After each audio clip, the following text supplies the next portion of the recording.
better to have horizontal format, so I'm gonna use this format, so it's a little wider than taller. Then again, we do little sketches, thumbnail sketches, to see how can we fit this tree.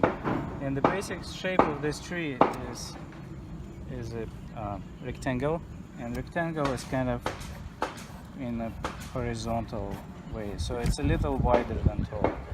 So if you put rectangle here, it's kind of, you can fit into this shape in your paper.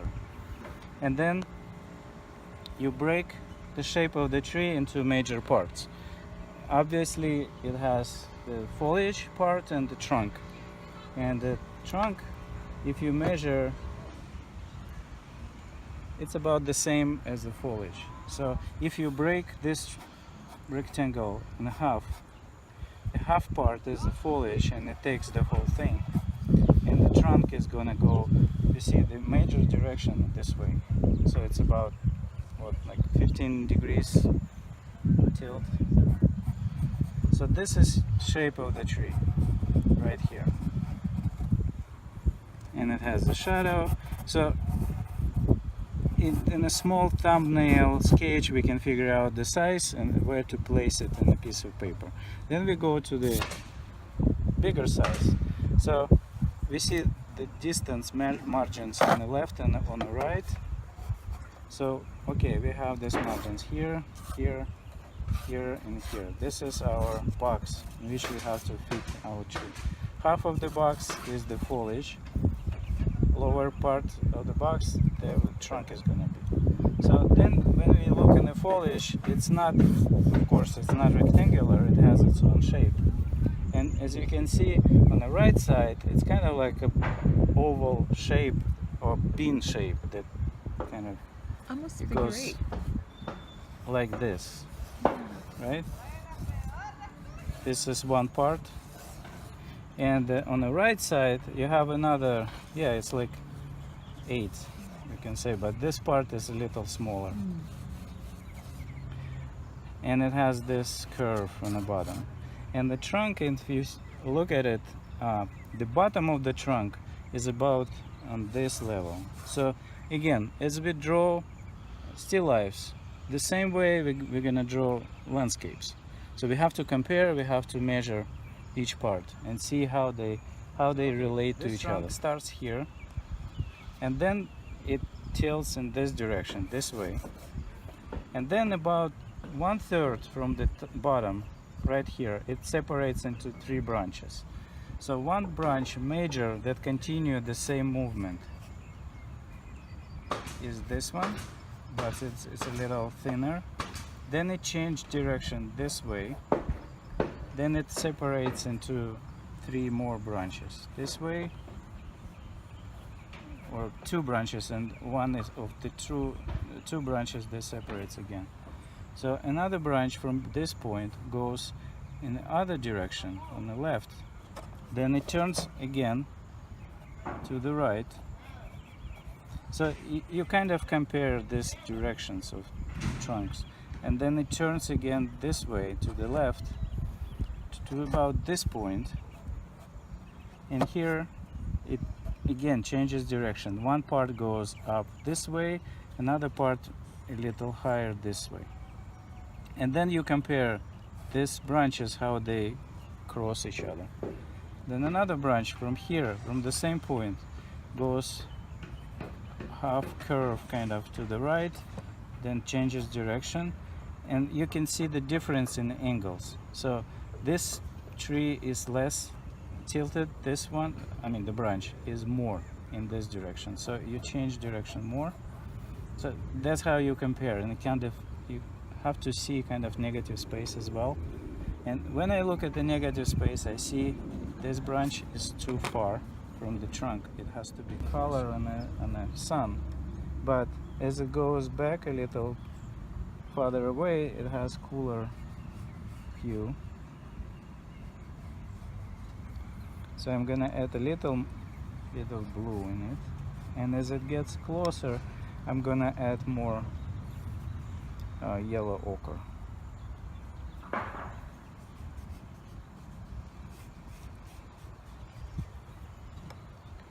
and I have to keep it slightly darker than sky.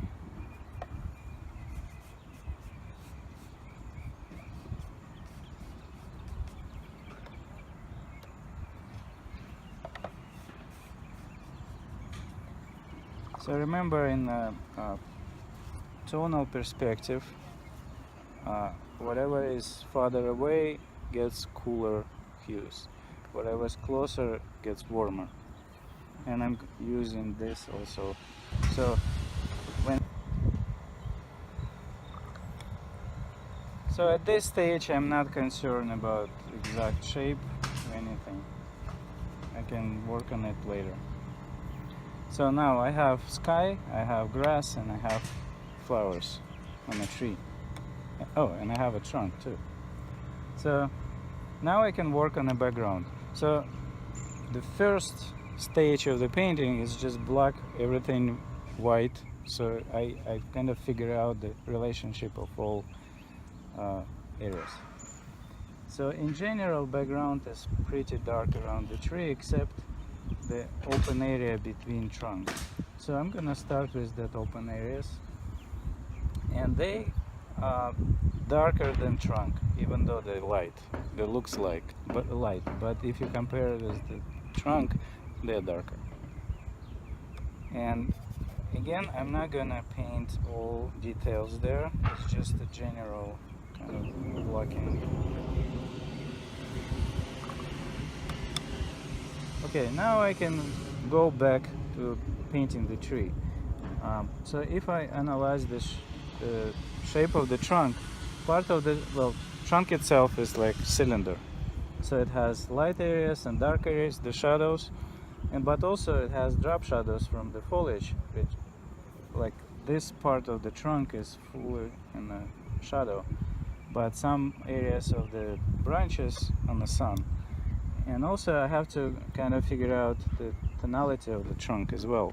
Even in the shadows, trunk is lighter than green behind it. So I'm gonna put shadow on the trunk. Basically I'm using just ultramarine and little bit of black, so it's more kind of neutral. And also because it has a lot of reflection from green, from the grass, I'm gonna add some green into it.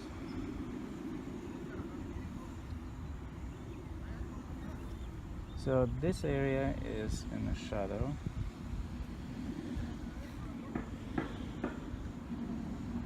This is in the shadow.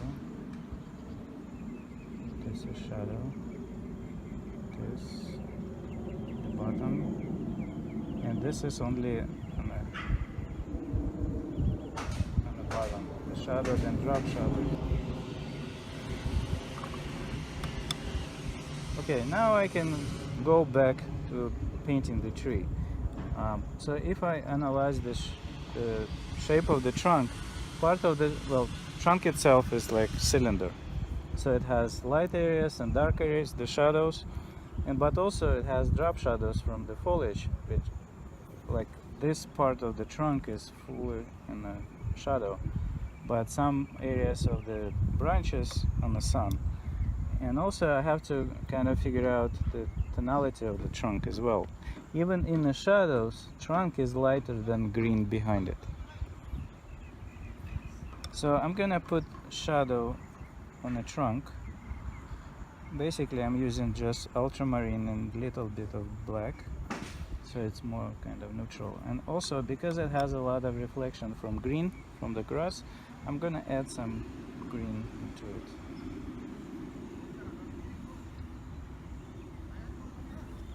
So this area is in the shadow.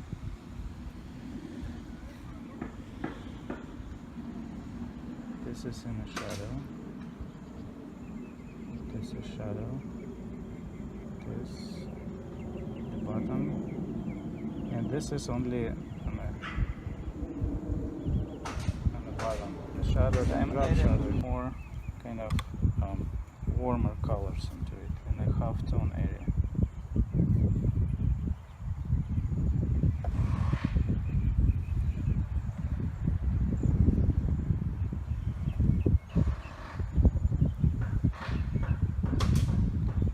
now when I'm working with halftone, I can break the shape into smaller kind of areas.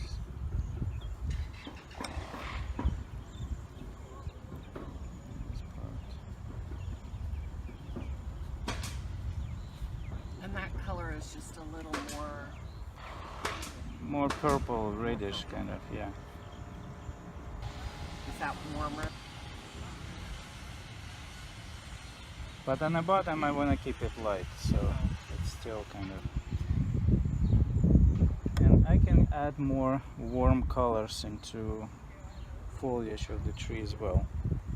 Especially on top, more contrast between light and shadow.